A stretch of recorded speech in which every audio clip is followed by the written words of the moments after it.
सभी अभ्यर्थी कृपया श्रुत लेख के लिए तैयार रहें। जब किन्हीं नई विषय वस्तुओं पर विधायनों के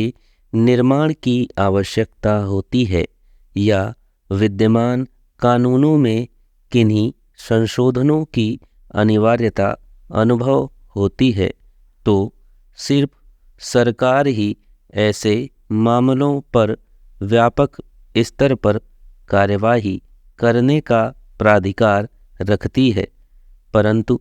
सदन में ऐसे भी अवसर आते हैं जब असरकारी सदस्यगण ऐसा महसूस करते हैं कि लोक महत्व के किन्हीं विशिष्ट महत्वपूर्ण विषयों पर सरकार द्वारा अभी तक कोई अधिनियम नहीं बनाए गए हैं या वर्तमान विधियों में जो कमियां दृष्टिगोचर हो रही हैं उनके निवारण के लिए कानूनों में संशोधन नहीं किए गए हैं, तो वह उन विषयों पर सदन में अपनी ओर से असरकारी विधेयकों को प्रस्तुत करते हैं।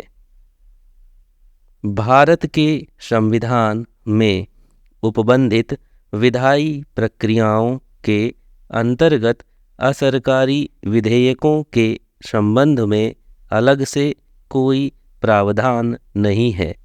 परंतु संसद तथा राज्य विधानमंडलों के प्रक्रिया नियमों में यह एक महत्वपूर्ण संसदीय उपबंध के रूप में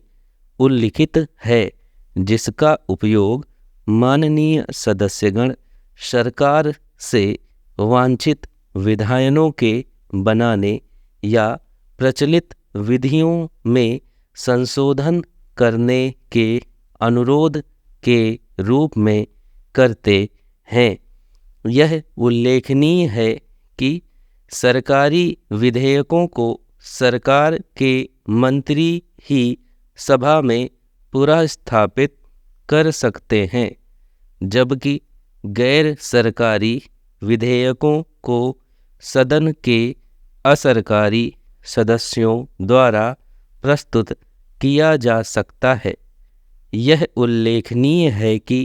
भारत की स्वतंत्रता प्राप्ति से पूर्व भी गैर सरकारी सदस्यों को लोकहित के विषयों पर असरकारी विधेयक प्रस्तुत करने का अधिकार प्राप्त था।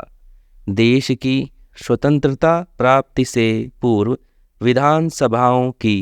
कार्यवाहियों के अवलोकन से यह विदित होता है कि गैर सरकारी विधेयकों के संबंध में जो तत्समय उपबंध प्राविधानित थे, उनके अंतर्गत माननीय सदस्यों द्वारा असरकारी विधेयकों के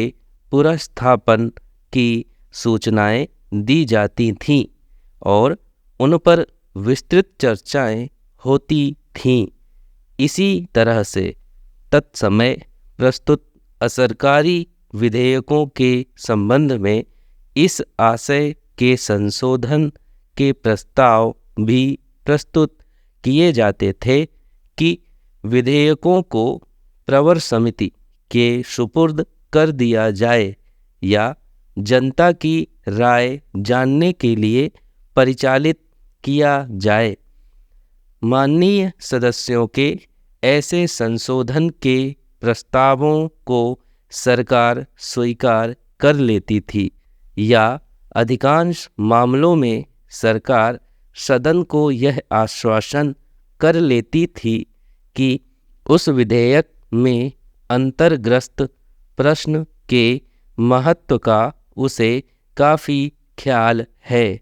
और सरकार खुद इस संबंध में कानून का मसविदा तैयार करा रही है,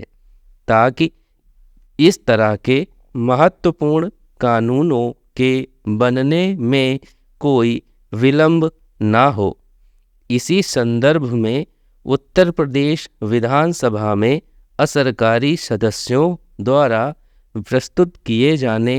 वाले असरकारी विधेयकों के पुनर्स्थापन, उन पर विचार एवं उनके पारण तथा कालांतर में उनके प्रभावों का उल्लेख किया जा रहा है। स्टॉप। हिंदी शॉर्ट हैंड की बेहतरीन तैयारी के लिए चैनल को सब्सक्राइब ज़रूर करें।